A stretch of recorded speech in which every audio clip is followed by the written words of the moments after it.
अस्सलामुअलैकुम, welcome back to my YouTube channel. आज की इस वीडियो में हम पढ़ेंगे रिकरेंट अबॉर्शन को। इससे पहले हम threatened abortion, inevitable, incomplete, complete, septic abortion को डिटेल से देख चुके हैं। सो ये हमारे पास लास्ट पार्ट है अबॉर्शन का। सबसे पहले रिकरेंट अबॉर्शन की डेफिनेशन को देख लेते हैं। कंसेक्यूटिव 3 या 3 से ज़्यादा स्पॉन्टेनियस अबॉर्शन का होना, that is called recurrent abortion. यानी कि हमारे पास 3 दफ़ा या उससे ज़्यादा दफ़ा मुसलसल अबॉर्शन होना, ये हमारे पास होता है रिकरेंट अबॉर्शन। ये 1% वुमेन में देखा गया है। इसका रिस्क जो है वो सक्सेसिव अबॉर्शन के साथ बढ़ता रहता है और 50% केसेज़ में हमें अननोन कॉज़ होता है, इसमें हमें अंडरलाइन कॉज़ मालूम नहीं होता। जो फर्स्ट ट्राइमेस्टर होता है प्रेगनेंसी का, अगर उसके दौरान अबॉर्शन होगा तो उसकी कॉजेज़ डिफरेंट होंगे और सेकंड ट्राइमेस्टर में कॉजेज़ डिफरेंट होंगे। तो फर्स्ट ट्राइमेस्टर अबॉर्शन वो वाला पीरियड होता है, फर्स्ट ट्राइमेस्टर, जिसमें हमारे पास फीमेल का लास्ट मेंस्ट्रुअल पीरियड से लेके एंड ऑफ 12 वीक का जो प्रेगनेंसी पीरियड होता है उसको फर्स्ट ट्राइमेस्टर कहते हैं। उसके अंदर जो मिसकैरेज होने के चांसेस होते हैं उसकी वजह जेनेटिक भी हो सकती है, एंडोक्राइन भी हो सकता है, इन्फेक्शन भी हो सकता है, कोई इनहेरिटेड थ्रोम्बोफिलिया भी हो सकता है और इम्यूनोलॉजिकल कॉज़ भी हो सकता है। जेनेटिक फैक्टर जो होता है उसमें हमारे पास ऐसा होता है कि क्रोमोसोमल एब्नॉर्मेलिटीज़ होती हैं। क्रोमोसोम्स की बैलेंस ट्रांसलोकेशन हो जाती है, जिसमें एक क्रोमोसोम का एक पीस जो है वो टूट जाता है और जाके दूसरे क्रोमोसोम के साथ अटैच हो जाता है। तो ये पेरेंट्स तो नॉर्मल होते हैं, लेकिन जब फीटस के अंदर होती है ट्रांसलोकेशन तो वो अनबैलेंस ट्रांसलोकेशन हो जाती है और जिसकी वजह से अर्ली मिसकैरेज हो जाता है। नेक्स्ट हमारे पास है एंडोक्राइन एंड मेटाबॉलिक। तो इसमें फीमेल अगर डायबिटिक पेशेंट है या उसको थायरॉइड प्रॉब्लम है कोई, उसके अंदर ल्यूटियल फेस डिफेक्ट है या उसको पीसीओएस है, तो उस केस में भी मिसकैरेज होने के चांसेस हैं। इन्फेक्शन जो होता है उसकी वजह से बार-बार अबॉर्शन नहीं होता, उसकी वजह से एक दफ़ा अबॉर्शन होता है, आइसोलेटेड अबॉर्शन होता है। अगर उस इन्फेक्शन को ट्रीट कर लिया जाए तो उसकी वजह नेक्स्ट जो प्रेगनेंसी होगी तो उसमें अबॉर्शन नहीं होगा। तो इन्फेक्शन में हमारे पास जेनिटल ट्रैक्ट इन्फेक्शन है, सिफिलिस है। इसके अलावा इनहेरिटेड थ्रोम्बोफिलिया में होता है कि हमारे पास प्रोटीन सी की डेफिशिएंसी होना, प्रोटीन एस की डेफिशिएंसी होना या फैक्टर 5 लीडिंग म्यूटेशन होना या प्रोथ्रोम्बिन जीन की म्यूटेशन होना। इम्यूनोलॉजिकल कॉज़ में ऑटो इम्यूनिटी होती है, यानी जो हमारे पास फीमेल बॉडी होती है उसके अंदर फॉस्फोलिपिड के खिलाफ जो एंटीबॉडीज़ बनने लग जाती है, that is called anti phospholipid antibodies. तो ये एक सिंड्रोम होता है जिसमें हमारे पास जो फॉस्फोलिपिड जो होता है ब्लड के अंदर या मेम्ब्रेन के अंदर जो भी प्रेज़ेंट होता है उसके खिलाफ एंटीबॉडीज़ बनने लग जाती हैं। तो उसको डायग्नोज़ करने के लिए हम करवाते हैं एलिसा टेस्ट और उसमें फिर हमें डायग्नोज़ होगा ये। और एलो इम्यून फैक्टर्स में ये होता है कि हमारे पास इम्यून रिस्पॉन्स जो होता है against paternal antigen in the foetus, मतलब फीटस के खिलाफ जो एंटीबॉडीज़ बनने लग जाती हैं, उसमें होता है ये। हमारे पास जो सेकंड ट्राइमेस्टर है वो टाइम पीरियड होता है 14 वीक से लेके 27 वीक्स तक होता है और यहाँ पे जो अबॉर्शन की वजह होती है वो एनॉर्मिकल एब्नॉर्मेलिटी हो सकती है, यूट्राइन कॉज़ हो सकता है, सर्वाइकल इनसफिशिएंसी हो सकती है।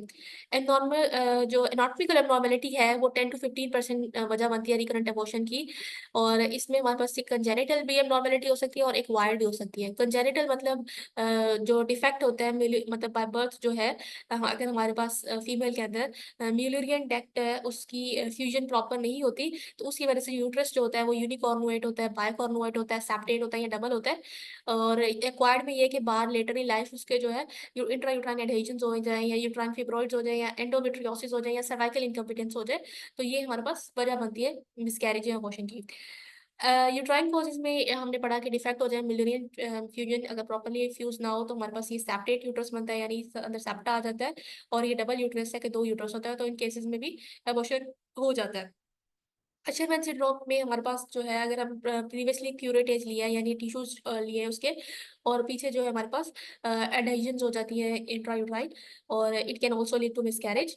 तो उसको हम जो है अल्ट्रासाउंड करेंगे तो डायग्नोज़ हो जाएगा और हिस्टेरोस्कोपिक रिसेक्शन करेंगे फॉर सेप्टम, अगर सेप्टम या फिर डिवीज़न हुई हुई है एडहेजन्स की अशरमैन सिंड्रोम अगर है तो। और अगर सब म्यूकोइड्स फिब्रॉइड्स हैं तो उसको हम मैनेज करेंगे मायोमेक्टमी से।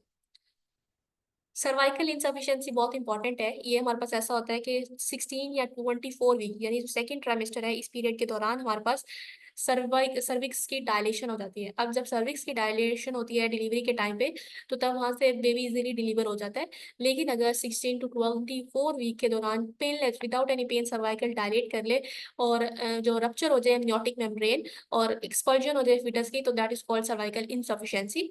अभी सर्वाइकल इनसफिशिएंसी क्यों होती है? इसकी वजह कंजेनिटल भी है कि हमारे पास कंजेनिटली फीमेल जो है उसके अंदर जो सफिक्स है वो वीक है। और एक्वायर्ड भी हो सकती है, यानी डायलेशन एंड क्यूरेटेज ऑपरेशन के बाद वो वीक हो जाए, या उसने इंड्यूस्ड एबॉर्शन करवाया, एबॉर्शन खुद इंड्यूस करवाया और उसकी वजह से उसकी सर्विक्स वीक हो गई, या फिर वजाइनल ऑपरेटिव डिलीवरी हुई विदाउट थ्रू एन अनडायलेटेड सर्विक्स, या एम्पुटेशन हो जाना सर्विक्स की, तो इन सब केसेस में सर्विक्स जो है वो वीक हो जाएगी। इसके अलावा मल्टीपल गेस्टेशन या प्रायर प्रीटर्म बर्थ भी वजह बन सकती है।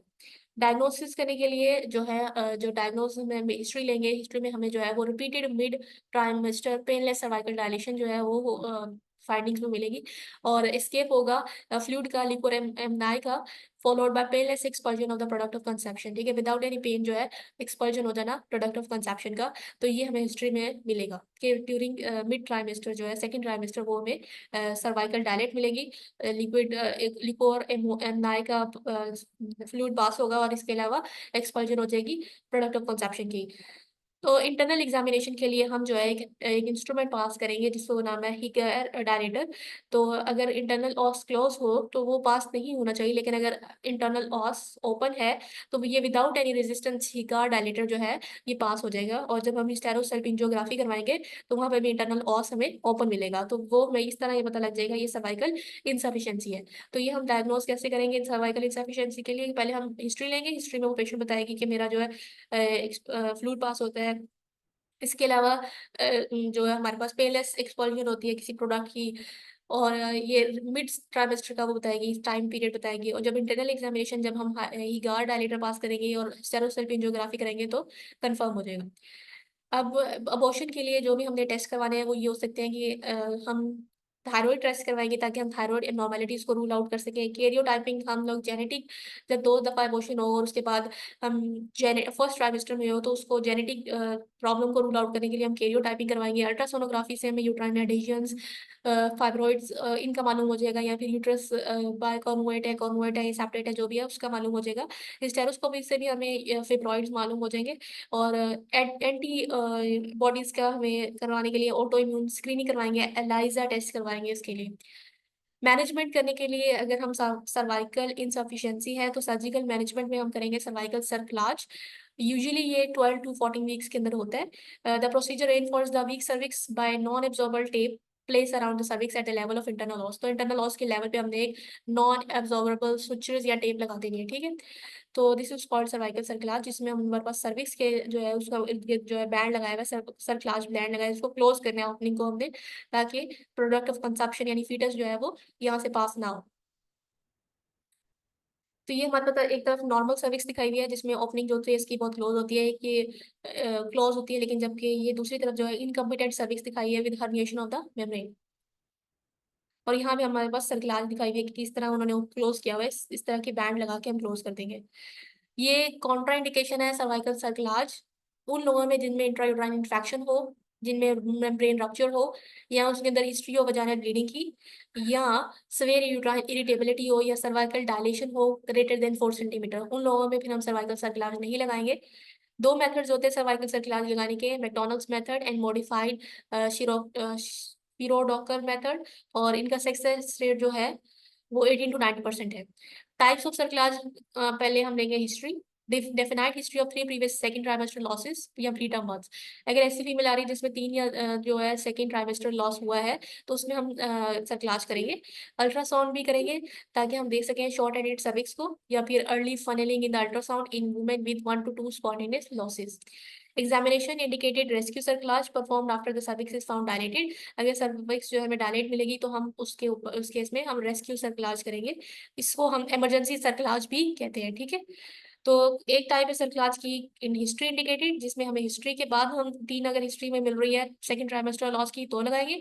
अल्ट्रासाउंड के बाद अगर हमें शॉर्ट मतलब सर्विक्स जो है वो शॉर्ट मिल रही है तो उस केस में हम अल्ट्रासाउंड करने के बाद जो सर्कलाज लगाएंगे उसको कहेंगे अल्ट्रासाउंड इंडिकेटेड।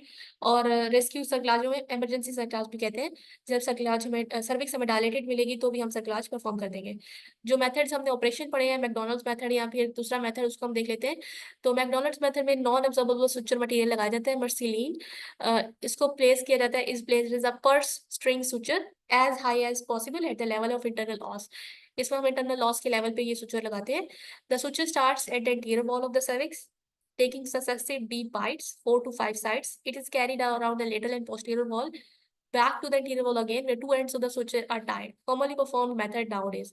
तो ये हमारे पास यहाँ पे ये इंटीरियर वॉल है इसकी, और ये इसकी दो लेटरल वॉल है, और ये पोस्टीरियर वॉल है। तो यहाँ से हम स्टार्ट करेंगे, उसके बाद लेटरल वॉल से करते हुए पोस्टीरियर वॉल से करते हुए दोबारा इंटीरियर वॉल को इंक्लूड कर देंगे। तो इस तरह की सर्कलाज को हम कहेंगे मैकडोनल्ड सर्कलाज, और ये इंटरनल ऑस के लेवल पे लगाएंगे, और कॉमनली ये मेथड है। दूसरा है trans abdominal cerclage, rarely done in case of repeated failure of vaginal approach. जब वजाइनल अप्रोच हमारे पास फेल हो जाए तो हम ट्रांस एब्डोमिनल कहते हैं, और इसको इस केस में जब बेबी डिलीवर करेंगे तो वो हम सिजेरियन के जरिए करेंगे, और ये at the level of isthmus हम लगाते हैं। तो ये हमारे पास at the level of isthmus जब सर्कलाज लगाएंगे, क्लोज करेंगे, तो उसको कहेंगे एब्डोमिनल सर्कलाज। अब हमारे पास है pre operative post operative care, मतलब पेशेंट को उसके बाद बेड रेस्ट करेंगे 2 दिन 3 दिन तक के लिए, और उसके अलावा उसको प्रोजेस्टेरॉन सप्लीमेंटेशन भी देंगे, वीकली इंजेक्शंस लगाएंगे 17 अल्फा हाइड्रोक्सी प्रोजेस्टेरॉन के 500 milligram on M. Patient is asked to avoid the sexual intercourse. Removal of stitch, the stitch should be removed at 37th week और earlier if labour pain starts और feature of abortions appear. ठीक है, तो हमने stitches जो है वो उनको रिमूव करना है 37 वीक पे या उससे पहले अगर लेबर पेन स्टार्ट हो जाती है। If the stitch is not cut in time, अगर स्टिचेस को आप टाइम पे कट नहीं करेंगे तो यूट्राइन रप्चर भी हो सकती है और सर्वाइकल टीयर भी हो सकता है। ठीक है, कॉम्प्लिकेशन ये हो सकती है कि स्लिप हो सकता है या कटिंग हो सकती है थ्रू सुचर, कोरियोमेनियोटाइटिस हो सकता है यानी इन्फ्लेमेशन हो सकती है, मेम्ब्रेन की रप्चर हो सकती है, और सर्वाइकल स्कारिंग या डिस्टोशिया रिक्वायरिंग सिजेरियन डिलीवरी। ठीक है, सो ये हमारे पास इसकी कॉन्ट्राइंडिकेशन है सर्वाइकल सर्कलाज की। So that was all about recurrent abortion. If you have any query you can ask.